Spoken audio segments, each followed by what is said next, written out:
noches, sean bienvenidos a una nueva entrega de este su programa Foro 506. Como hemos dicho en otras ocasiones, Foro 506 es realmente una idea desinteresada de tres ciudadanos, tres amigos que creemos que tenemos una serie de vacíos que hay que llenar y esos vacíos se deben de llenar yendo a beber de la fuente correcta. Siempre es muy importante tener una segunda opción. Si el ciudadano no tiene una segunda opción de opinión y solamente cree en la línea editorial de los medios de comunicación o en la hegemonía que ejerce el partido político que está al cargo del poder, el partido de turno, pues entonces nos volvemos personas que giramos en una misma rueda y la única forma de poder salir adelante es irnos enriqueciendo con distintos criterios que justamente nos permitan eso, tomar decisiones bien pensadas y no caer en el juego de la manipulación. Nuestro objetivo en este programa es realmente promover una idea nueva, novedosa, que es la democracia preventiva. Utilizar la democracia como la medicina que previene una enfermedad, que nos alerta antes de que vengan los males. Este programa ha procurado sobrevolar por diversos temas, entre ellos la economía, la política, la comunicación. Hoy es el turno de la salud. Creo que un tema que en este momento más que nunca se vuelve trascendental y todas las decisiones relacionadas con la salud, pues creo que nos pueden augurar un futuro, un mejor mañana y sobre todo sacar al país de una situación muy, muy compleja en la que ha caído, pero que tiene soluciones. Y tenemos hoy acá en el plató del programa a una persona que creo que nos puede llevar de la mano lentamente comprendiendo todas aquellas cosas que no han quedado claras definitivamente para ninguno de los ciudadanos. Así es que buenas noches, mi nombre es Luis Fernando Sanabria y procedo a presentar a mis compañeros, a Alberto Boza Handal, economista e inversionista del área del turismo. Alberto, buenas noches, ¿cómo te encuentras? Buenas noches, ustedes y muy contento de compartir aquí con este invitado de lujo que tenemos hoy. Definitivamente. Tenemos también a nuestro compañero Eduardo Sayek, economista, profesor universitario, conferencista internacional y un comunicador excelente que le pone la pimienta y la sal al programa. Eduardo, buenas noches, ¿cómo estás? Buenas noches, Luis, me toca hacer el malo a mí entonces. No. Por lo menos el que le pone el sazón. Encantado de estar acá aprendiendo, gustoso de aprender de doña María Luisa. Sin duda alguna va a ser una noche muy enriquecedora. Tenemos tantas cosas que saber, ¿verdad? Y pues nada, bienvenida al programa. Muchas gracias por aceptar nuestra invitación, doña María Luisa. Con todo gusto. Bueno, y pues la estrella de la noche definitivamente, la doctora María Luisa Ávila Agüero. Creo que casi todo el país la conoce, no solamente por su mérito profesional en el manejo justamente de 2 o 3 ataques pandémicos, sino porque se convirtió en una persona que hasta donde yo recuerdo, muchas personas visualizaban como una futura presidente de la República. Por lo menos yo así también lo quería y creo que hubiésemos estado en excelentes manos. Después tal vez nos dará tiempo de preguntar qué fue lo que pasó, pero doctora Ávila, bienvenida. Buenas noches, ¿cómo se encuentra? Todo bien, bueno, muchísimas gracias por la invitación. Para mí es un gusto estar con ustedes y me hacen un honor en invitarme a su programa. Muy amables. Crea que el honor es todo nuestro. Para los que no conocen a la doctora Ávila, ella es pediatra, infectóloga, jefa del Departamento de Infectología del Hospital Nacional de Niños, profesora universitaria, directora de posgrado de infectología. Fue además ministra de Salud del año 2006 al año 2011. Es conferencista internacional y desde el 2018 la doctora Ávila es una investigadora afiliada para el modelaje y el análisis de las enfermedades infecciosas de la Universidad de Yale. Así es que creo que tenemos el bagaje suficiente para poder abordar este tema y de sobra. Y ojalá, doctora Ávila, de antemano, que no sea que sea esta la primera, pero que no sea la última vez que nos acompaña. Eso espero, estar de nuevo con ustedes en el programa. Doctora, tenemos muchísimas preguntas, muchísimas dudas. Estas preguntas las hemos recibido también de las personas que muy amablemente nos las han hecho llegar. queremos aclarar además una serie de aspectos que vemos en un claroscuro que no terminan de cerrar, digamos, en la lógica y en la narrativa del gobierno. Nuestra meta es llevar luz y claridad donde las personas no encuentran esas respuestas. Y yo quisiera aclarar que en nuestro país se ha vuelto un tema tabú cualquier crítica que se haga sobre el sistema de salud. Y a mí en lo personal me parece que esta posición, digamos, limita muchísimo las posibilidades de mejora. Cuando yo estudiaba en la universidad, el primer curso de Administración 1 nos enseñan un cuadro de análisis que se llama FODA. Es lo primero que se aprende, ¿verdad? El análisis FODA nos muestra, digamos, o nos permite visualizar las fortalezas, las oportunidades y adicionalmente las debilidades y las amenazas. Ya cuando yo estaba a punto de salir, uno de los profesores que era mentor me decía, no, Luis, no, eso ya no existe, ya no se utiliza el FODA, ahora se utiliza el DAFO. Y yo le decía, pero profesor, eso es exactamente lo mismo. Y me dijo, no, señor. Cuando usted en el plano primero identifica las debilidades y las amenazas, usted ahora sí puede construir sus fortalezas y sus oportunidades. Yo quisiera, doctora, que hoy, ojalá, al final del programa, nosotros podamos determinar a través de estas debilidades que de alguna manera muestra el sistema y también de las amenazas que nos atacan, cómo podemos hacer que la Caja del Seguro Social, la institucionalidad, el Ministerio de Salud, toda este tinglado, digamos, que forma esa unión de fuerzas que protegen la salud, tenga nuevas oportunidades, porque ciertamente yo creo que nadie esperaba una pandemia para el 2020, no la vimos venir en el 31 de diciembre, ¿verdad? Cuando las personas celebrábamos el Año Nuevo, pero de alguna manera sí había algunos indicativos de que en cualquier momento, tal vez no la pandemia, pero algún efecto, bueno, nos podría atacar, una catástrofe natural, etc. Bueno, sin más preámbulo, paso con la primera pregunta de mi compañero, el economista Eduardo Sayet. Eduardo, por favor, adelante. Muchas gracias, Luis. Doña María Luisa, usted ha en la función pública en 2 administraciones, con el señor Oscar Arias y posteriormente con doña Laura Chinchilla. Nosotros pudimos percibir en esas administraciones equipos de trabajo multidisciplinarios que, si bien es cierto, pues como cualquier gobierno tiene sus fallas, tiene sus debilidades, pero equipos sólidos, equipos que generaban confianza en el sentido de que no se sentía que vinieran de alguna forma a improvisar cuando tomaban ciertas decisiones. El estado de la política hoy deja muchos vacíos, una inestabilidad política reflejada también en una inestabilidad socioeconómica, etcétera, etcétera, aunado a una causa de un virus que no es la causante de los problemas que tenemos hoy. Tampoco es una consecuencia, pero se viene a sumar a los problemas que ya traíamos. La pregunta es la siguiente.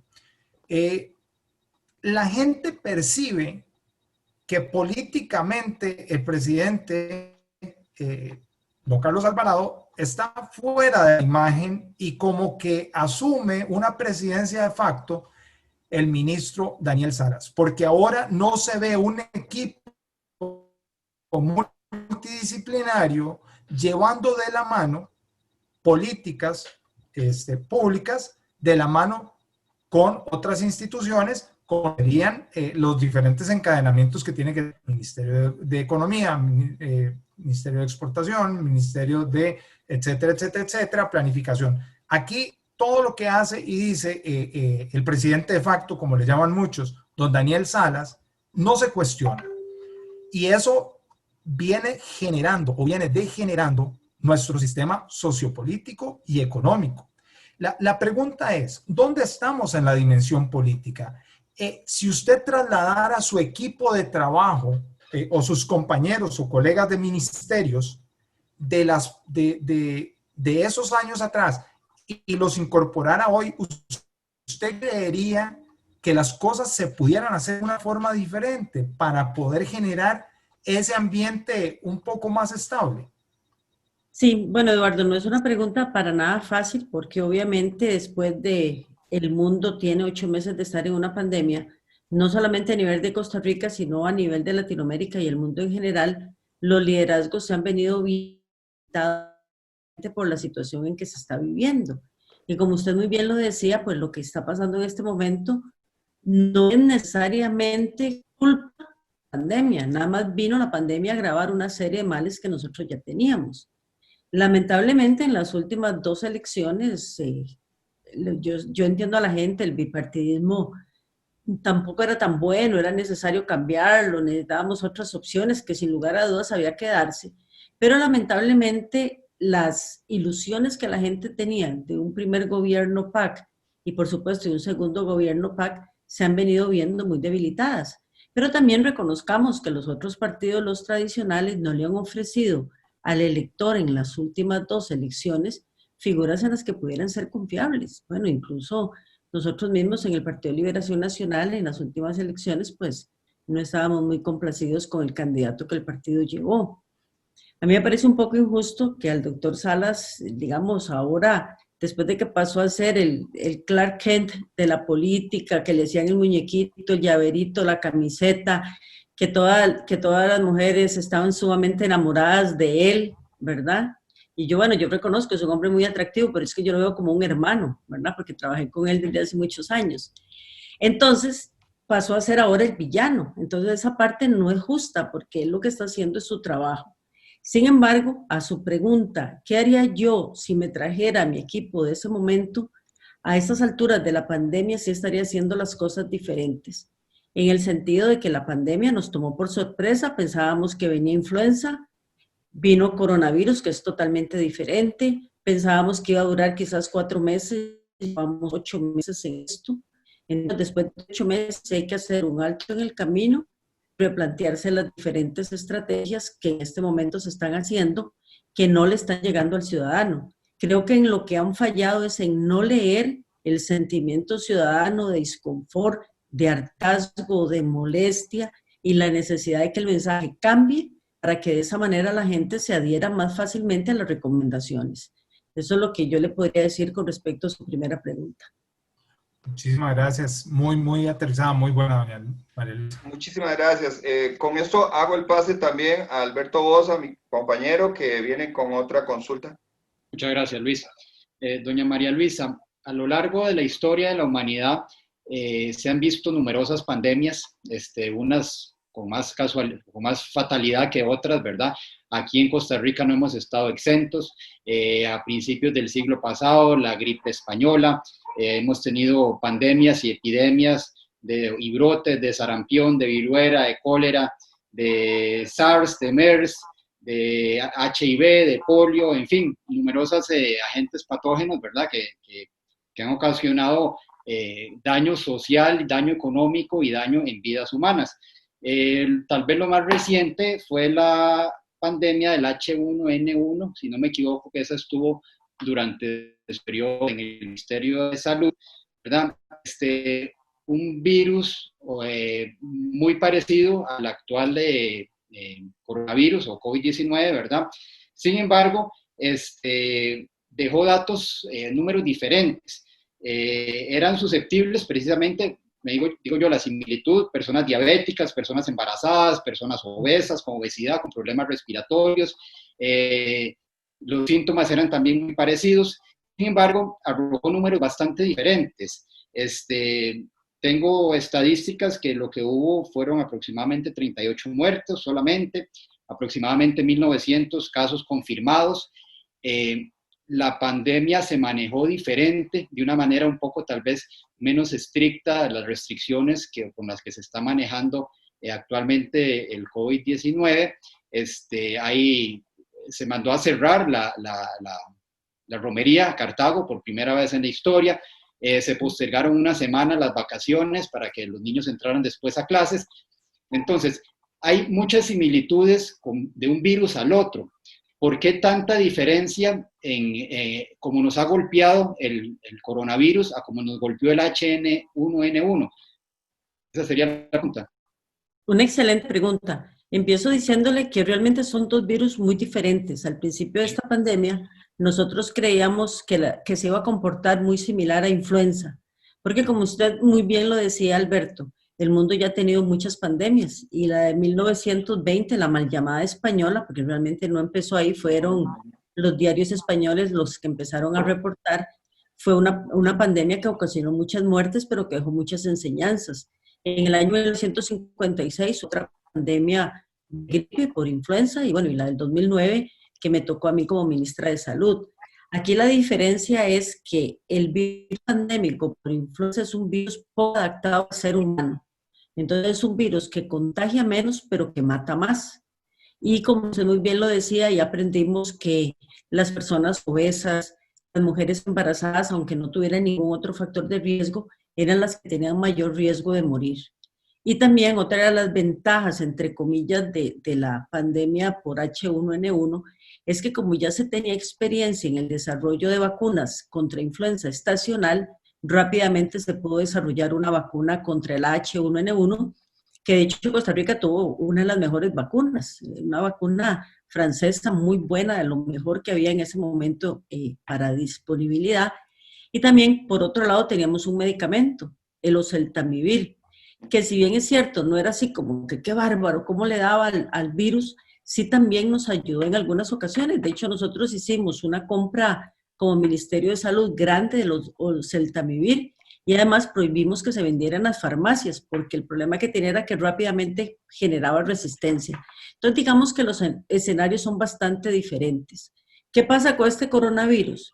Es un coronavirus que está muy bien adaptado al ser humano, entonces no mata a una rápida velocidad, pero sí, como enferma tanta gente al mismo tiempo, ahí sí puede matar.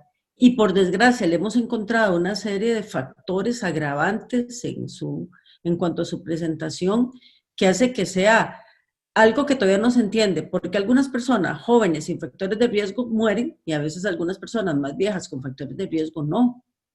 ¿Cuál es el papel de la carga viral? Porque es que a los niños, bueno, ya sabemos un poco más, porque a los niños no los afecta tanto, el niño no transmite tanto este virus. En fin, son una serie de cosas que cambiaron. Entonces, lo que se trató de hacer al inicio con el primer martillazo, que fue lo que postuló Puello y que la mayor parte de la gente lo siguió, fue ganar tiempo para preparar los servicios de salud, para tener protocolos, para tomar las previsiones, por supuesto que también económicas, y todo a tiempo, y Costa Rica fue muy eficiente. Vean ustedes que los primeros 4 meses el ministro Salas era, bueno, candidateable, y si hubieran hecho un referéndum queda de presidente, y todo el mundo lo amaba porque estaba haciendo muy bien las cosas.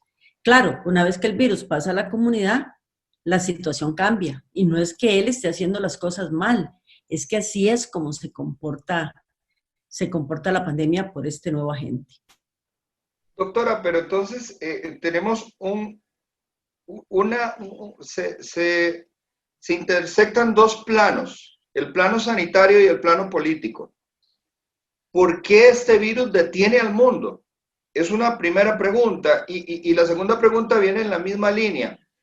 Yo tengo un enorme vacío, una duda, digamos, con respecto al convenio que existe con la OMS.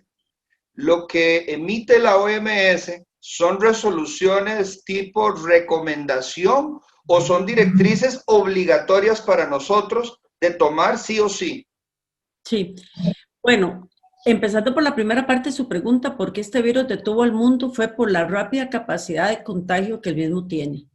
Y porque al contagiar a tantas personas al mismo tiempo, lo que hace es que pueda colapsar los servicios de salud, se queden sin camas en unidades de cuidado intensivo y por supuesto el tema de que los ventiladores se acaban, ¿verdad? Entonces, esa fue una de las razones. Vea usted países, bueno, veamos Estados Unidos, una de las economías más fuertes del mundo que está temblando a causa del coronavirus y a lo mejor Donald Trump va a perder las elecciones gracias al coronavirus. Entonces son temas bastante complicados. Con respecto a su segunda parte de la pregunta de la Organización Mundial de la Salud, hay cosas que son recomendaciones que usted puede o no seguirlas. Hay algunas que sí son vinculantes, como por ejemplo el Código Sanitario Internacional, que son enfermedades que pueden ser de rápida dispersión, donde el país está obligado a tomar ciertas medidas. Por supuesto que el país no está obligado a tomar las medidas en el caso de la pandemia que sean dictadas por la OMS, ¿verdad? No necesariamente. Pero sí hay como una tendencia a seguir ciertas recomendaciones.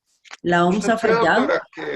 ¿Usted cree, doctora, que la OMS se ha equivocado mucho en esta pandemia o no? Sí, yo creo que la Organización Mundial de la Salud se ha equivocado y esta equivocación no viene de ahora. Pasó con el ébola, que afortunadamente no se vino para nuestro lado y realmente no se vino para nuestro lado por acciones que el gobierno de Estados Unidos tomó. De hecho, el equipo de la Universidad de Yale, ellos hicieron un modelaje de datos muy interesantes que permitió que el Congreso les diera un montón de dinero para construir hospitales en algunas partes de las zonas afectadas por ébola y que no se dispersara para este lado del mundo. Otra de las fallas que tuvo la Organización Mundial fue con el manejo de la cólera en Haití. Ahí debieron haber metido una vacuna tempranamente, que si bien es cierto, protegía el 40%, pero el 40% de millones es un montón. Claro. Entonces, hay un montón de cosas de la organización que se ha fallado, les faltó, no sé, una mayor agilidad con el tema del coronavirus, directrices más claras, de tomar en cuenta más especialistas que ellos tenían, se dejaron a los mismos siempre, que no necesariamente a estas alturas son los más actualizados, lamentablemente.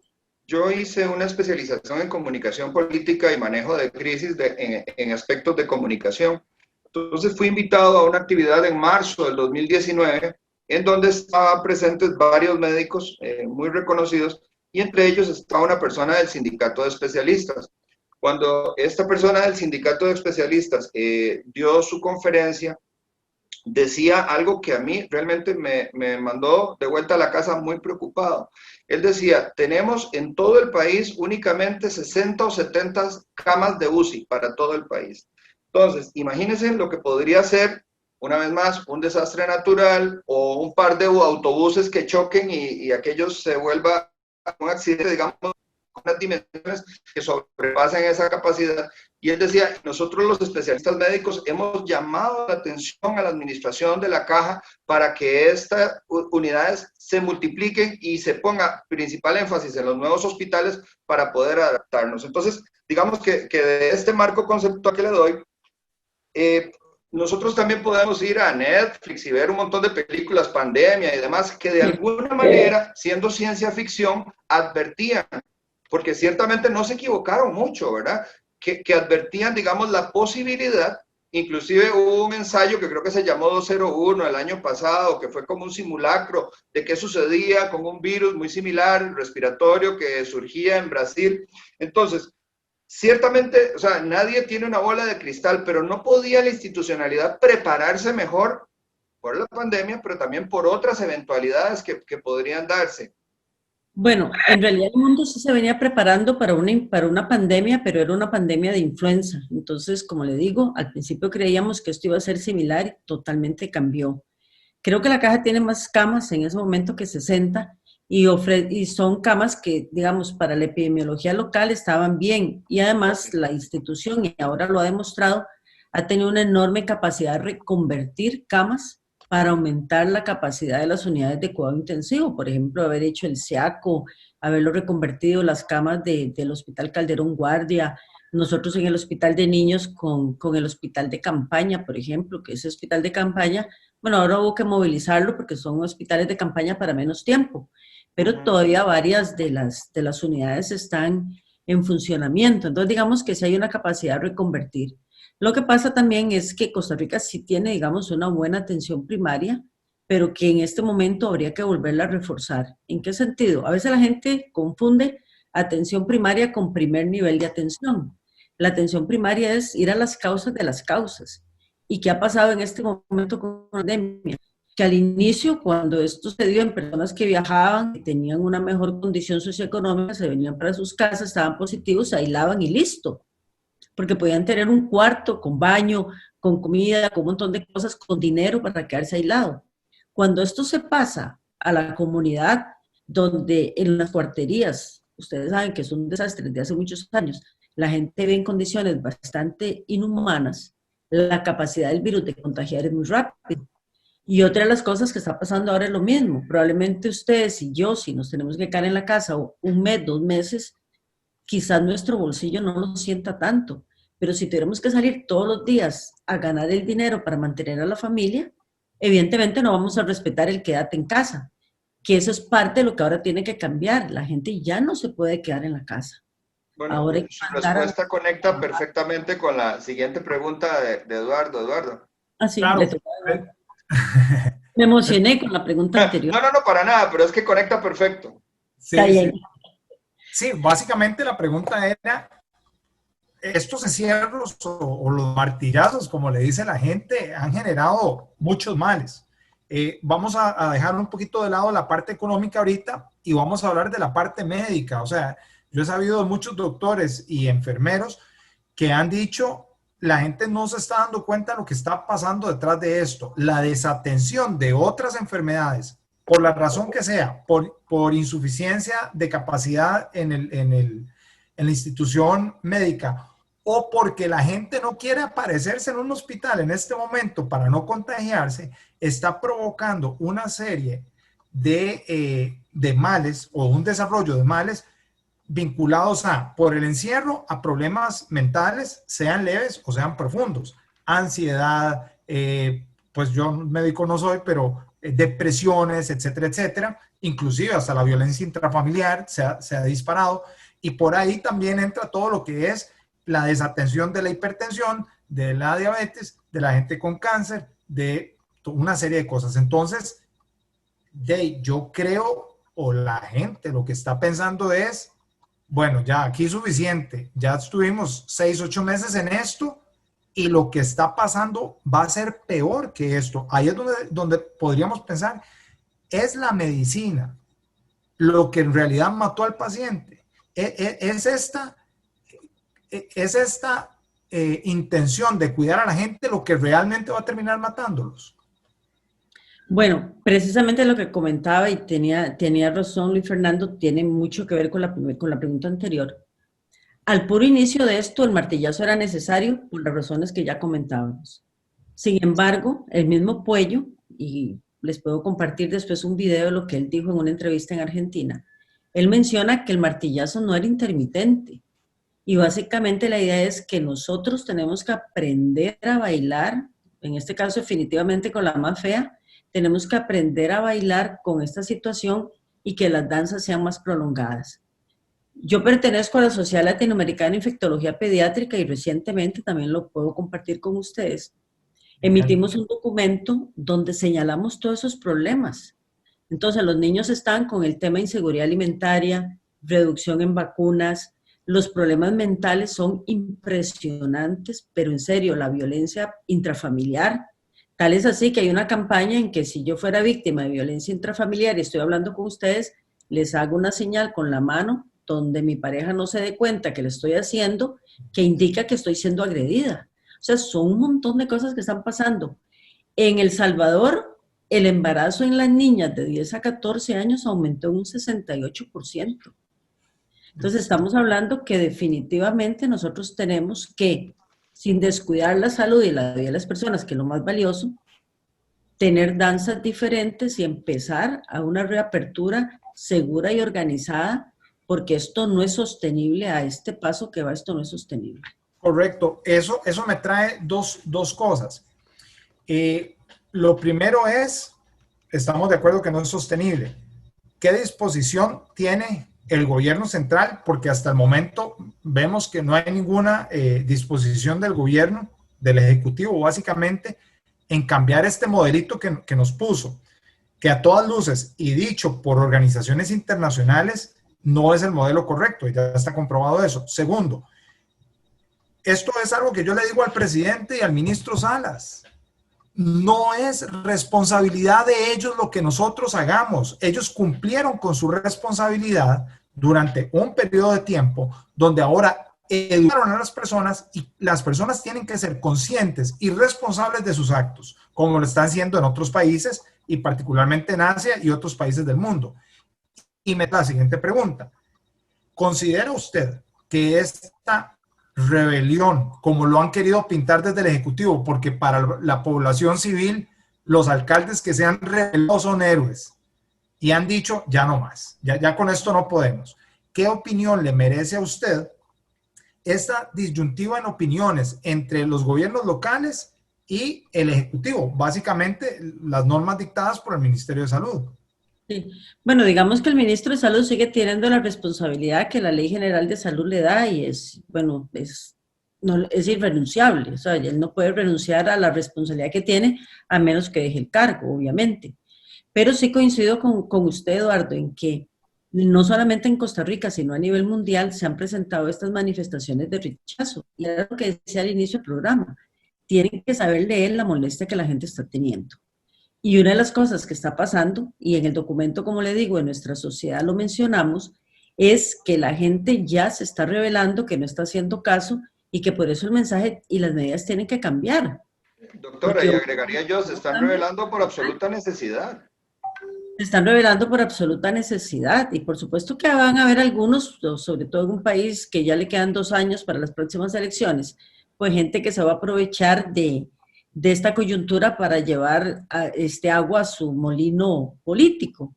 Y bueno, ha pasado con Donald Trump y las vacunas. Vean ustedes, ahora Donald Trump le torció el brazo a la FDA para que aprobara, para que él permitiera un medicamento que en otra época la FDA no lo hubiera hecho.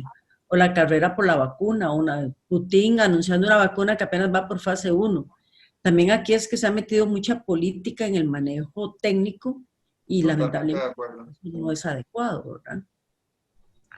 Doctora, hay algunas dudas muy recurrentes y pues bueno, yo creo que también existe una población, o sea, cuando en un país hay gente educada, hay gente crítica. Y la gente va a cuestionar, va a investigar, va a escuchar varias fuentes. Entonces surgen, digamos, algunas, vamos a ver, el gobierno siembra duda también porque además no es muy bueno comunicando, ¿verdad? Cuando yo estudiaba en la universidad, yo hice un posgrado en la National University de California y era absolutamente estricto el rigor estadístico que había que tener. Entonces yo creo que una de las dudas que surgen es que en este rigor científico estadístico uno buscaba bajo toda circunstancia evitar contaminar la muestra estadística. Yo me imagino que puede ser como una muestra de laboratorio que se puede contaminar. Entonces, una de las preguntas es ¿por qué no se hizo una autopsia a cada una de las personas que se le están atribuyendo al virus? Esa es una parte de la pregunta. La otra parte de la pregunta es, las personas dudan que la prueba PCR-RT, que inclusive el mismo ministro Salas ha dicho que puede decir que está una persona positivo cuando está negativo o que está negativo cuando está positivo, y hoy en día salen otras personas diciendo que hay algunas pruebas mucho más específicas como creo microscopio electrónico para poder determinar o misma autopsia, necropsia. Entonces, una de las preguntas es, si yo tengo una persona que entra baleada, ¿verdad? Y evidentemente va muy crítica desde la ambulancia y muere, y después le hago la prueba y digo que tenía COVID y lo meto inmediatamente en la lista de los 300 y tantos, que ya yo no sé si vamos por 340 o 360 hoy, esto juega en contra nuestra de muchas formas, porque entonces la gente dice lo que quiere es meternos miedo. O sea, cuando a mí me dicen que una persona de 98 años con un problema respiratorio, cardíaco o cáncer muere por el COVID, realmente yo les digo, bueno, a ese señor le fue muy bien porque mi abuela murió a los 82 por una neumonía y era una persona totalmente sana. Entonces, bueno, ya a los 98 años, yo creo que, o sea, se tornan unos datos que lamento decirlo, pero da la impresión de que están manipulados. Entonces, en el rigor de poder dar la información correcta, ¿no era mejor haber dicho, tenemos 30 personas con una correlación directa por el virus, porque era gente totalmente sana, y tenemos, no sé, 330 sospechosos? ¿Por qué cree usted que el Ministerio de Salud y otros, no solamente el de Costa Rica, el de otros países, han cometido este error de meter tantos casos bajo un mismo saco? Bueno, ya esto pasa así, ¿verdad? Se meten todos los casos, hay una comisión que analiza cada uno de esos casos y al final define si la persona murió con COVID o por COVID. ¿Por qué no autopsias? Bueno, básicamente porque el virus es un virus de nivel bioseguridad 3, donde usted necesitaría un laboratorio especial para que no haya una salida del virus más bien hacia el ambiente que sea peor, y obviamente para las personas y los médicos forenses que trabajan en las autopsias y el personal a cargo de eso. Entonces, por eso es que no se hace. Incluso cuando hay mucha duda, lo que se hace es lo que llaman una autopsia cerrada, donde punzan los diferentes órganos, extraen material, lo guardan y posteriormente lo analizan. Entonces, yo no sé si eso lo habrán hecho, es una posibilidad para cuando ya den el informe final. Lo otro es con respecto a la PCR es 97% sensible y específica. De hecho, no tiene ninguna, digamos, como que uno diga, es que debe ser otro coronavirus. No, ni siquiera con uno del pangolingo ese, que fue el que salió, ni siquiera con ese o el del murciélago. Entonces, es una prueba muy buena. Lo que pasa es que esa es una prueba cualitativa, que le mide a usted la presencia o ausencia del virus. Entonces, por ejemplo, se sabe que si yo hoy tengo síntomas, me hacen la prueba y salgo positiva, dentro de 8 días puede ser que me la hagan, siga positiva, pero si ya yo no tengo síntomas, lo que estoy detectando ahí son restos virales. Entonces, digamos que la prueba sí es una prueba muy fidedigna, o si yo tengo un contacto con alguien que está en mi casa, entonces también es una prueba fidedigna. Microscopio electrónico definitivamente es una maravilla. La Universidad de Costa Rica y el Nanotec tienen maravillosos, pero es muy poco práctico. Si usted mandara todas estas muestras, no iríamos ni por 100 casos diagnosticados y obviamente en salud pública eso no se puede hacer. Entonces, digamos que todo esto que se ha hecho es en apego al manejo adecuado de una pandemia o de un brote. Por ejemplo, le digo dengue.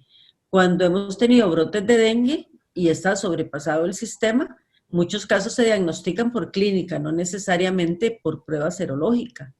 Entonces, digamos que esto es algo que sí se acostumbra en el tema del manejo de pandemias. Pero entonces el virus le ha venido a dar una mala pasada a los médicos, porque ciertamente, bueno, recuerdo cuando yo estaba chiquitillo, pues yo gozo de una salud envidiable, o sea, tengo 30 años de no tener que ver bueno, de no haber ido a la caja, pero ni a nada.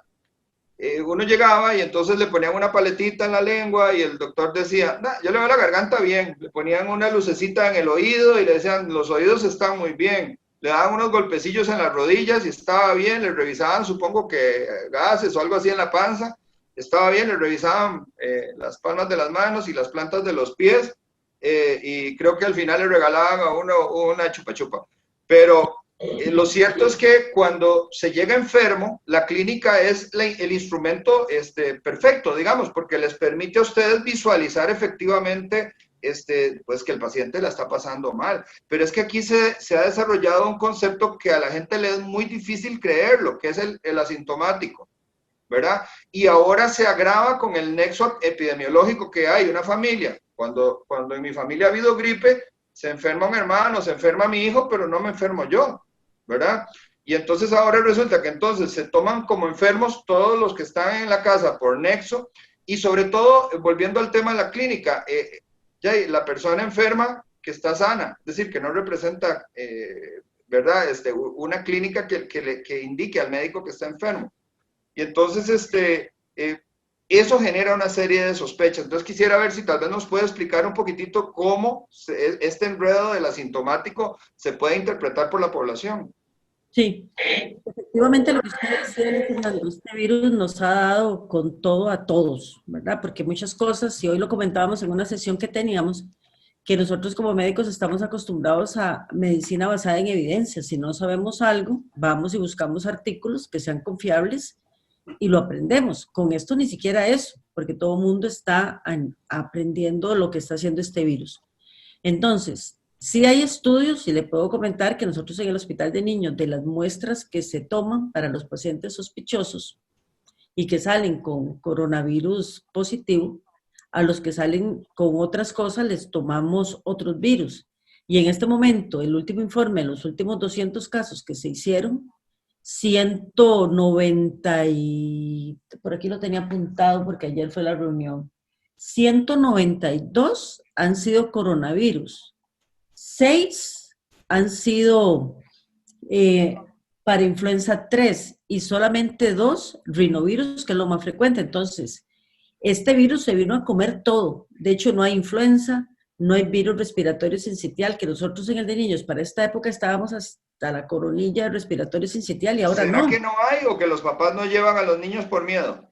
Es que cuando el niño se pone mal por cualquiera de esos virus, los papás no quedan de otra y tienen que asistir. Entonces, este virus se comió todo. Ahora, ¿qué es lo del nexo epidemiológico? Bueno, como este virus es un virus que 24 o 48 horas antes de que usted manifieste síntomas podría transmitir el virus Entonces, si hay una persona en su núcleo familiar, donde, digamos, usted y su esposa, y obviamente si usted está positivo, usted y su esposa que comparten cama, que se besan, que se abrazan, pues evidentemente si su esposa empieza con síntomas, él lo que va a tener es un coronavirus. Sería muy raro que vaya a tener otra cosa.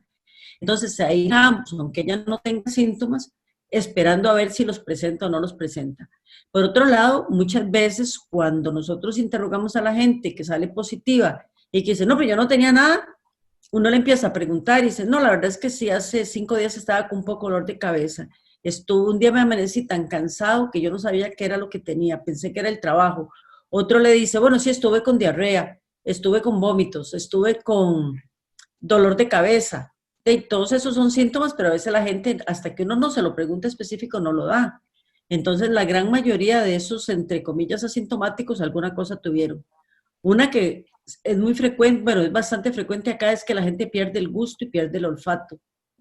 Y a veces la gente dice, qué raro, y esta comida no me sabe a nada, le echa más sal, le echa más pimienta, y dice, no, ya me sabe mejor. Entonces, pues, es complicadísimo, es complicadísimo. Perdón, ¿puede ser posible que a mucha de la población de Costa Rica, en este caso, Qué buena pregunta, me haya dado y nunca se dio cuenta? Porque yo conocí muchos casos de gripes y de todos los síntomas que estamos hablando para febrero y de ahí se llamaban, hoy no voy a ir a trabajar porque estoy resfriado. Y de ahí, puede ser posible. Es muy posible, exactamente. Por eso es que ahora, y el problema también era que para saber eso, a ciencia cierta hay que hacer una prueba de sangre, que se conoce como serología, donde le toman anticuerpos, la IgG, que es como de memoria inmunológica, y la IgM, que es de la fase aguda. Sin embargo, no todas las pruebas están validadas. Entonces, ¿qué significa eso? Que usted se la puede hacer y le sale negativo y a lo mejor sí, ¿verdad? Entonces, no me dice gran cosa.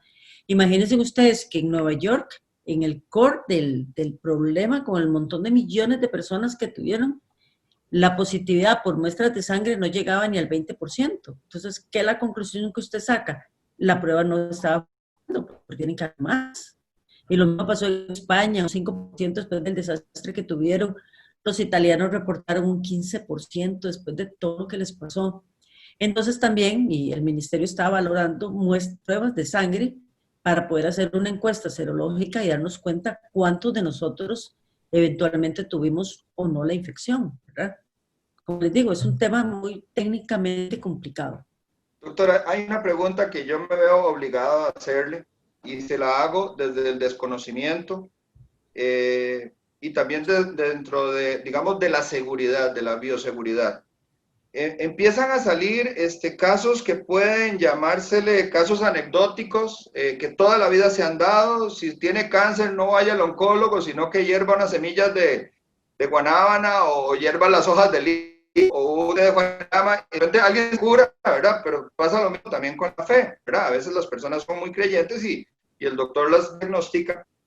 Hay un tema muy grueso que cada día pienso yo que el mismo ministerio lo ha hecho más grueso aún, ¿verdad? Y es el tema del dióxido de cloro como terapia, como una nueva terapia, digamos, ahí alternativa. Entonces, a mí, yo ni por asomo me atrevería a decir que es algo bueno ni que es algo malo, ni lo recomendaría, ni nada por el estilo, pues, o sea, no es ni siquiera mi área, pero lo cierto es que cuando usted ciertas cosas las prohíbe, entonces despierta leyendas urbanas, ¿verdad? Entonces la persona dice, no, es que si ellos se niegan a hacer la prueba, porque ni siquiera es una prueba de, démosle a 100 personas, no, algunos han dicho, hagan una prueba en una muestra de sangre, ponen una gota y ver cómo reacciona, si realmente se oxida. Y otros dicen, no, dióxido de cloro no, lo que realmente funciona es el ozono, que lo inyectan, ¿verdad? Y otros dicen, no, el ozono no, ahora es el peróxido de oxígeno, ¿verdad? Entonces, bueno, en este tema, doctora, yo no pretendo jamás entrar en una controversia con usted, pero digamos la pregunta de fondo es, ¿no cree usted que es mejor que una universidad, la Universidad de Costa Rica, el mismo ministerio, haga las pruebas y demuestre para que la gente no lo consuma o... Bueno, a lo mejor y nos llevamos una sorpresa, pero digamos, no, ¿qué cree usted que está detrás de la negativa de al menos darle el beneficio de la duda a este otro tipo de terapias cuando no tenemos ninguna otra? Y sobre todo que hoy escuchaba, no sé si es cierto, pero escuchaba a un comentarista en un programa, bueno, en realidad es un microbiólogo, decir que, por ejemplo, el tema de los anticuerpos equinos podría ser muy peligroso, o sea, que no está en tiempo, digamos, de hacer pruebas con humanos, porque podría igual ser pernicioso, al igual que las vacunas que no han pasado todas las pruebas. Entonces, ¿por qué cree usted que está esa negativa, al menos, ¿verdad? Despejar la duda, si tenemos, bueno, es algo barato, tenemos los equipos, de todo, tenemos cerebros brillantes que podrían hacer la prueba objetivamente. Bueno, empezando porque para nosotros los médicos hay una máxima que es primum non nocere, primero no hacer daño. Y nosotros sabemos que el dióxido de cloro, por investigaciones que se han hecho en modelos animales, porque sí, eso sí se ha investigado, hay una dosis que es una dosis tóxica. Y porque todos los químicos, los bioquímicos, tienen catalogado el dióxido de cloro como un producto que no es para consumo humano por los efectos negativos que puede tener en la salud. Evidentemente, si este fuera un producto que funcione, tenga la plena seguridad que todas las mayores farmacéuticas del mundo lo estarían produciendo porque usted dice, es barato. Y estarían diciendo, es que el mío es mejor porque es más puro. Más puro, sí, sí, claro, por supuesto. Y obviamente, digamos, si hay un montón de pronunciamientos del Colegio de Químicos, del Colegio de Ingenieros Químicos, del Centro Nacional de Intoxicación, que está formado por farmacéuticos, microbiólogos, por gente con una enorme experiencia en toxicología, que refieren que este es un producto que no, y que no funciona porque está catalogado como un tóxico, está catalogado como un veneno. Y obviamente también hay una cosa que es muy peligrosa. Usted ve que a nivel de Facebook, a nivel de redes sociales, la gente dice, hey, le vendo el dióxido de cloro. ¿Cómo realmente usted sabe qué es lo que eso contiene? Puede ser alguna otra cosa que puede ser terriblemente peligrosa. Bueno, doctora, es que justamente ahí es donde viene la pregunta, ¿verdad? Porque cuando el sistema oficial se niega a descartar, a hacer las pruebas, inclusive poder mostrar las condiciones, sino que simplemente se niega de a priori, entonces se despierta un monstruo, ¿verdad? Se despierta el monstruo conspiratorio de... Lo que pasa es que, digamos, no es que se niegue a hacer las cosas, es que usted no puede tomar un producto que durante muchos años, después de pasar por pruebas de animales y después de pasar por todos los tamices de la gente que sabe de esto, los químicos, de los bioquímicos, de todo, dicen, este es un producto que no es para consumo humano, y que usted diga, voy a empezar un ensayo clínico controlado para demostrar que el dióxido de cloro funciona, posiblemente usted termine en la cárcel. Hay una ley de investigación clínica donde yo como investigadora, si quiero probar algo en un ser humano, primero tengo que tener un seguro de responsabilidad de que si a la persona le pasa algo por mi medicamento de investigación, yo le tengo que cubrir, ese seguro le cubre todo lo que está pasando. O sea, ¿quién va a hacer eso? Hacer las pruebas, como han dicho, en muestras, en bolsas de sangre infectada, por ejemplo, no. Es que ese es el problema, ¿verdad? Número uno, los virus respiratorios raramente tienen viremia, ¿verdad? Eso significa que el virus respiratorio raramente pasa a la sangre. Usualmente está en la vía aérea y aquellos casos que se agravan está en el pulmón. Cuando la persona está terriblemente grave, ese virus sí se puede encontrar en la sangre, pero en muy bajas concentraciones. Entonces, para esa idea de que usted coja una bolsa de sangre, primero tendría que saber si ahí tiene el virus. Y como le decía, este es un virus nivel 3 de bioseguridad. El único laboratorio nivel 3 de bioseguridad es el INCIENSA. Y después, donde usted le pondría el dióxido de cloro a esas bolsas, evidentemente va a haber una hemólisis, los glóbulos rojos se van a destruir. Entonces, al final, lo que usted pueda recuperar, no lo logran. Y además en otro caso, del ozono y del peróxido cumple lo mismo, exactamente. Cumple básicamente lo mismo, porque el problema es que cómo usted lo demuestra. Entonces, yo he oído, y podemos decir aquí nombres y apellidos, Rolando Araya, que dice, pues yo lo único que le pido a la caja es que coja bolsas de sangre de personas enfermas. Es que usted puede estar súper enfermo y el virus no está en la sangre, porque los virus son intracelulares y tienen receptores específicos. Entonces, por ejemplo, a nivel de las células del pulmón, hay un receptor específico donde el virus se pega, entra a las células, se replica, sale y se va a otras células. No es que el virus queda circulando en la sangre como algunos otros virus sí lo tienen, ¿verdad? Ahora, y existe, digamos, la posibilidad de que realmente un virus se destruya por oxidación, o sea, porque haya buen oxígeno en el cuerpo. de la Bueno, en persona, ¿o términos no? generales, si usted tiene una buena oxigenación en sus tejidos y precisamente por eso es que a los pacientes que se ponen graves se les pone oxígeno para que pueda haber un buen intercambio gaseoso, para que la sangre esté bien. Y es la gente que ha muerto, pues de lo que ha muerto es porque ya su pulmón es incapaz de llevar oxígeno a la sangre, ¿verdad? Pero eso no significa que un medicamento de estos sí lo logre. Incluso vean ustedes lo que usted mencionaba hace un momento, Luis Fernando, con respecto a los anticuerpos equinos.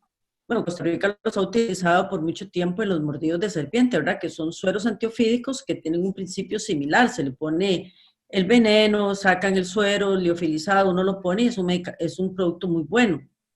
Pero efectivamente en este caso sí hay que tener protocolos de investigación, que es lo que se está haciendo. La caja tiene un protocolo de investigación para los anticuerpos equinos.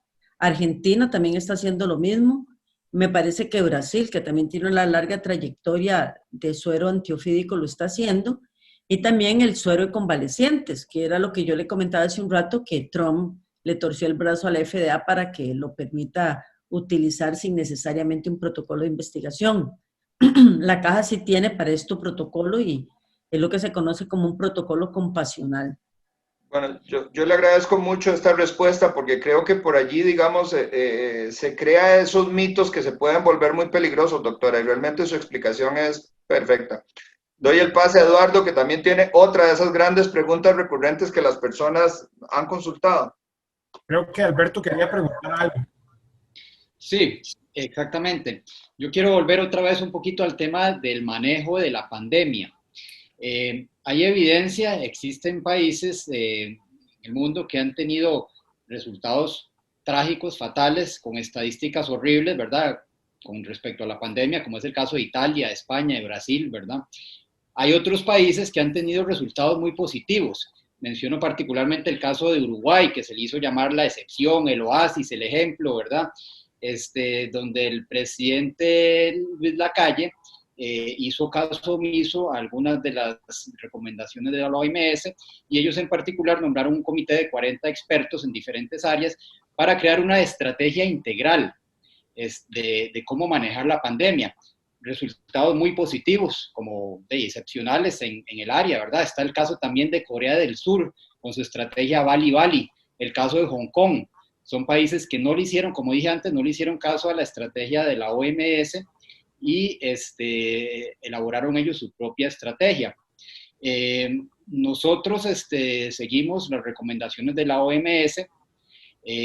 No se hizo como el caso de Uruguay, que se hizo un comité de expertos para que emitieran recomendaciones y seguir estas estrategias, sino que se siguió estrictamente las recomendaciones de la OMS con un manejo, se podría llamar hasta político, ¿verdad? Donde hay, como usted mismo lo mencionó anteriormente, evidencia de que la institución no se ha manejado de la mejor manera o no ha dado las mejores recomendaciones en el manejo de otras pandemias. ¿Por qué no tomamos el ejemplo de esos países que lo hicieron bien? ¿Por qué no tratamos de seguir los pasos de esos países que hicieron algo diferente y dieron resultados positivos? Sí.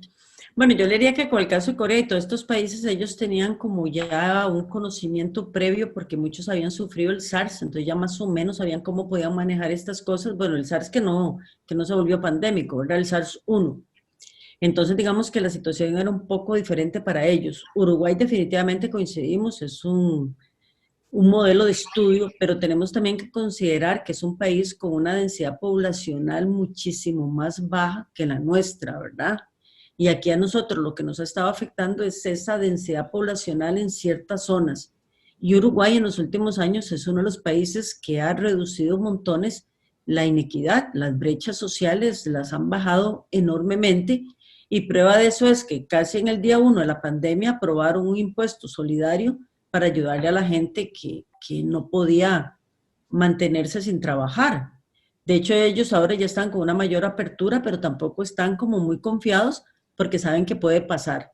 A nosotros nos golpeó la inequidad y de hecho a veces nosotros también podemos medirnos con otros países que son con menos o con más inequidad que la nuestra, que les ha ido peor. Y de hecho Costa Rica no tomó medidas tan drásticas. Nosotros nunca tuvimos un cierre total, nunca tuvimos cuarentenas tipo toque de queda como por ejemplo Panamá O por ejemplo Argentina, Buenos Perú. Aires es una de las ciudades que tiene una cuarentena más prolongada y no les está dando resultado, ¿verdad? A Panamá tampoco le está dando un gran resultado.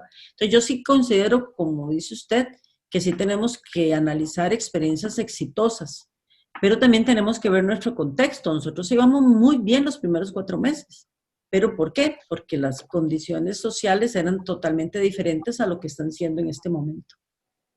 Doctora, ¿y es usual que un país como el nuestro, digamos, le hubiera pedido ayuda, por ejemplo, a Corea del Sur, que es un país pues desarrollado, para que viniera a ayudarnos, ya que para ellos había bajado, quedaban disponibles respiradores, un montón de médicos, o nos ha comido un poco la arrogancia, digamos, de creer que podemos sacar la tarea a la tica? No, en realidad no. Viera usted No. que, por ejemplo, con los chinos han habido muchísimas reuniones donde ellos al principio de la pandemia nos contaban qué era lo que estaba pasando, qué estaban haciendo. Y realmente no creo que sea un tema de arrogancia, sino No. de nuevo las condiciones. Y analicemos el caso Costa Rica. En muchos países la cantidad de personal sanitario que ha fallecido por el COVID-19 ha sido impresionante. Nosotros afortunadamente no, y esperemos pues que no aumente. Costa Rica sigue siendo un país con una letalidad de las más bajas a nivel mundial en la pandemia. Entonces hay cosas que sí se han venido manejando bien. Aún hoy, aún en este Aún momento. hoy, Ah, aún ok. hoy.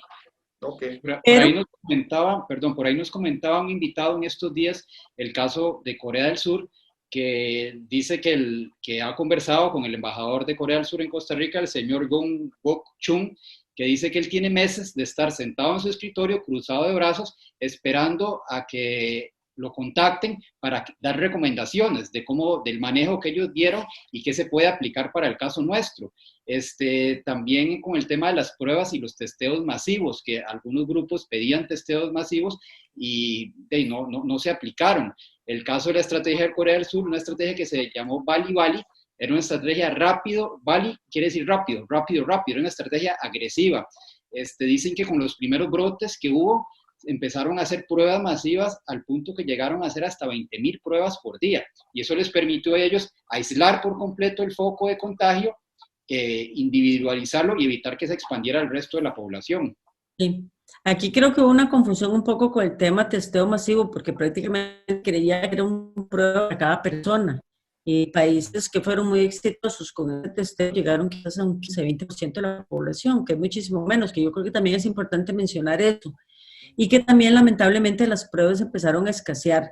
No sé si Corea, por la tecnología que tiene, es capaz de hacer sus propias pruebas y a lo mejor por eso tenían tantas, pero, Sí. ajá, entonces eso obviamente es un enorme beneficio. Nosotros teníamos que depender de las que podíamos conseguir en el mercado, pruebas que son bastante caras y que son también bastante difíciles de conseguir. De hecho, ahora se está trabajando mucho en las pruebas rápidas, que yo sí les tengo bastante fe, pero hay que probarlas contra las PCR, que son pruebas de aliento, que pueden dar el resultado en unos 20 minutos y que esto para una segunda fase de manejo. Y son baratas. Muchísimo más. Bueno, es que el problema es que apenas se están validando. De hecho, nosotros íbamos a hacer aquí un estudio con el doctor Guillermo Rodríguez del Instituto Costarricense de Investigaciones Clínicas. Yo iba a ser una de las investigadoras, pero lamentablemente por el tema burocrático, esta gente que eran italianos, no se aprobó rápidamente el estudio, entonces se fueron para Chile. Pero esas pruebas son más baratas y más rápidas, pero igual hay que validarlas, porque yo puedo decir, yo aquí tengo, si ustedes soplan este lapicero y esto se me pone verde, ustedes son negativos. Y dice, bueno, ¿y cómo lo hizo? ¿Cómo lo comparó? ¿Verdad? Entonces hay que validar las pruebas y eso también toma su tiempo. Doctora, ahí volviendo tal vez un poco a esto del baile del martillo, hay una lógica que no sé si tiene algún respaldo. Una lógica que no sabemos si es lógica. Una lógica no tan lógica, que no sabemos si tiene un respaldo infectológico, si se puede decir de alguna forma. ¿Qué explica o qué justifica el hecho de que a mí me impongan una restricción vehicular si ando en mi moto, si ando en mi carro, con mi burbuja? Ojo, y al nivel de agresividad que está haciendo la policía, porque estamos en un estado policíaco, es que una cosa es desobedecer y otra cosa es ya rayar con la violación de los derechos básicos humanos, ¿verdad? Entonces, a mucha gente, incluido yo y mis compañeros, nos parece absurdo que a mí me nieguen el derecho de utilizar un vehículo, como una moto, o mi vehículo, para tener que ir a una parada de buses, a esperar un bus, que por la misma restricción, entonces ahora hay menos buses, o porque tienen que ir a menos capacidad, y va todo el mundo como tiene que ir, y hay 200 personas en una parada de bus. ¿Existe algún protocolo o algo que a nivel infectológico, si pudiéramos decir, justifica? Es una mala decir, yo soy el que mando aquí y esto se hace así y estamos en un estado policíaco. ¿Qué es? Bueno, lamentablemente yo coincido con usted en que esta no es una medida que se haya demostrado qué tan efectiva es. Algunos dicen que sí, que hicieron modelaje de datos y que entonces la gente se moviliza menos, que sale menos, pero la verdad es que yo, sinceramente, al igual que ustedes, tengo mis dudas. Probablemente lo que sí funciona es un poco la restricción de horarios para que la gente no se aglomere en algunos sitios, ¿verdad? Pero sí, yo considero como usted que para mí es más seguro salir en mi auto que irme en un taxi o irme en un bus y la gente tiene que salir de nuevo a trabajar, ¿verdad? Entonces, yo pienso que esa es otra de las medidas que sí se tiene que replantear y además el enredo que se hizo, que las placas aquí, que el naranja, que el verde, yo creo que todos honestamente quedamos en un nivel en que no lo entendíamos, en que eso no lo entendíamos. Creo que eso viene más por el lado de la Comisión Nacional de Emergencias que ha venido manejando también el tema de los semáforos de naranja y amarillo, que es una medida que sí se ha venido aplicando en el mundo para desastres naturales. Es posiblemente esta la primera vez que se utilice para una emergencia sanitaria y es parte de lo que yo sí pienso que se tiene que replantear, ¿verdad? Porque la restricción, pues no. Yo sí creo que debe haber cierto grado de restricción de movilidad, pero no impedirle que usted saque su auto de tal hora a tal hora. Tal vez que usted no salga después de tal y los fines de semana, que es lo que se ha venido haciendo. Ahora estaba en una cuestión de los chilenos y los chilenos han venido utilizando eso hasta cierta hora y ellos dicen pues que sí da resultado porque hacen mediciones con los teléfonos celulares, el GPS, etcétera, etcétera, y ven que la gente se aglomera menos. Pero de nuevo, yo sí pienso que es una medida que sí se tiene que replantear. Bueno, ya para ir cerrando el programa, tenemos prácticamente se ha vuelto una tradición en este programa, la última pregunta. Es una pregunta concreta, esperamos una respuesta también concreta, ¿verdad? Bastante puntual. Sin lugar a duda, doctora, la labor que usted ha realizado en el área médica clínica ha sido ejemplar, al igual que su labor mientras estuvo en el Ministerio de Salud. Es una labor bastante reconocida y bastante ejemplar, ¿verdad?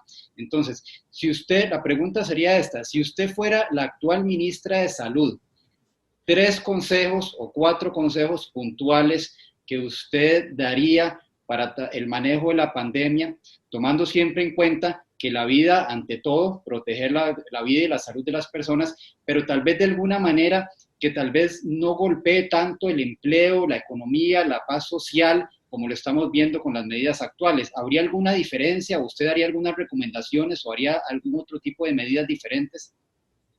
Para estas alturas de la pandemia, sí. Y para ser concreta, empezaría con el tema de que aprendamos a danzar mejor para tener protocolos que me permitan realizar actividades económicas, educativas y otra serie de cosas que protejan a la gente, pero que no la restrinjan tanto.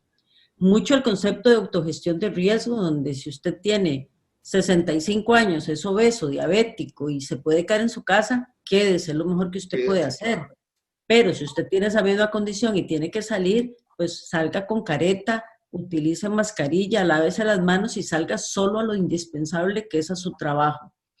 Y después yo le daría mucho énfasis al tema de la salud mental, que me parece que hay que reforzarla muchísimo más. Qué valioso. Bueno, usted me dijo 3, pero me voy a ir a 4. Mejorar el tema de comunicación. No se preocupe. Mejorar el tema de la comunicación. La comunicación tiene que ser más fluida. Ya la gente se aburre de ir al día 25 de agosto, bla, bla, bla, bla, bla, bla, como si estuvieran leyendo una plantilla. Muy monótono, sí. Se vuelve muy monótono y a estas alturas ya mucha gente dejó de ver las conferencias, la misma prensa anunció que ya no las estaba transmitiendo. Entonces sí necesitan gente de comunicación que les ayude. Doctora, muchísimas gracias. De verdad que su aporte ha sido muy, muy valioso y realmente es un honor para nosotros poder conocerla más, ¿verdad? Poder conversar más allá del personaje. Yo haría una excepción. Mientras el ministro Salas empezó siendo Superman y hoy es el villano, usted fue nuestra Mujer Maravilla y sigue siendo nuestra Mujer Maravilla. Muchas gracias. Doctora, para un cierre, ¿deberíamos de ya empezar a perder el miedo y cambiarlo por otro tipo de emoción? Sí, definitivamente sí. Nada más aprovecho los últimos segundos para decir que... Adelante, son suyos. O sea, Daniel Salas es una persona súper bien formada, capaz, el hombre mejor intencionado del mundo. Realmente él, yo estoy segura que está haciendo su mejor esfuerzo para que esto salga adelante. A veces las críticas no son tan justas para él. Pero sí necesita un cambio, y yo a él sí se lo he dicho, así es que no es que esté hablando otra cosa que no haya sido capaz de decírselo a él en su cara, que es importante también.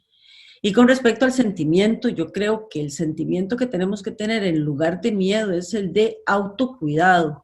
Ya nosotros sabemos que lo que hay que protegerse es la cara, que tenemos que lavarnos las manos, que entonces seamos responsables en eso y en el distanciamiento físico. Obviamente...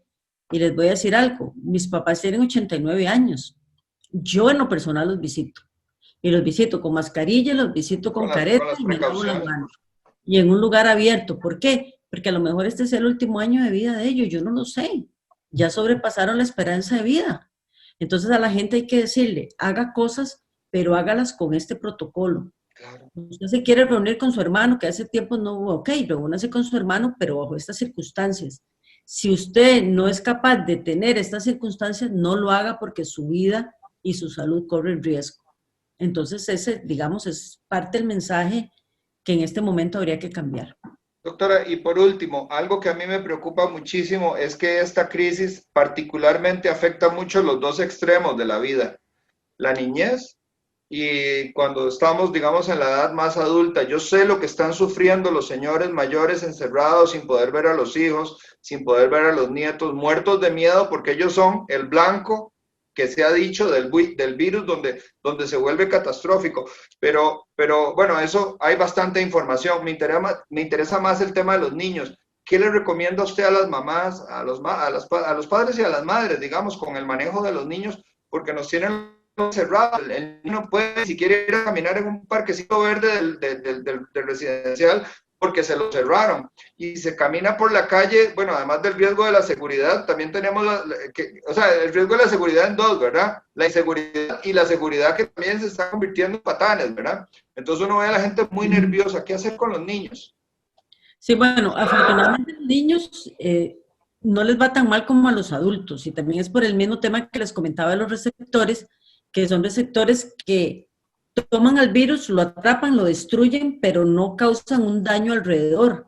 Sin embargo, sí se han reportado algunas complicaciones que pueden ser serias. Ya nosotros tuvimos el primer paciente de un síndrome de respuesta inflamatoria sistémica, que afortunadamente nos fue muy bien con él. Ya de hecho hoy se fue para la casa, lo cual obviamente es bueno. Entonces los papás, que las medidas básicas de protección, el lavado de manos, que les enseñen el protocolo de tosido, de estornudo, que obviamente no anden abrazando y besando a la gente. Hay gente muy imprudente que besa a los niños en la boca y eso no está bien, aunque no estemos en pandemia, ¿verdad? Entonces ese tipo de recomendación. Y sí, precisamente con el tema del regreso a clase, los especialistas, como les contaba, ahora estaba en ese webinar de los chilenos, mencionan el retorno a clase segura cuando la transmisión comunitaria sea menor al 5%. Entonces también son medidas que hay que ir tomando. Y con los niños irnos preparando para el futuro. Estos chiquitos, el tema de la brecha digital nos preocupa enormemente. Claro. Los chiquitos muy aislados, las mamás nos comentan que los que no se comían las uñas se les están comiendo, los que no se orinaban en la cama se están volviendo a orinar, que están llorando, que andan deprimidos, que no quieren comer. Entonces, son una serie de situaciones que sí tenemos que entrarle. Entonces, es parte del mensaje, ¿verdad? Que también... No es solo manejo de la pandemia, sino de los efectos colaterales. De los colaterales, muy importante. Así es, doctora, muchísimas gracias de mi parte. No sé, Alberto, si querías hacer un comentario de cierre. No, agradecerle nuevamente a la doctora, ¿verdad? Valiosísimo el aporte, muy interesante la conversación, ¿verdad? Hay muchos consejos útiles y esperemos que se logren hacer estos ajustes necesarios para poder hacer esta pandemia que ha sido tan dura para todos un poquito más llevadera, por lo menos hasta que se acabe, ¿verdad? Así es. Eduardo. Muchas gracias, doctora, por su tiempo, por sus valiosos aportes. Realmente nos ayuda a construir un mejor entorno y a entender mejor lo que está pasando. Muy buenas noches y muchas gracias. Buenas noches, señores. Para mí ha sido un gusto y quedamos a la orden. Me encantó compartir con ustedes. Muchísimas gracias. A nosotros también, encantado. Buenas noches.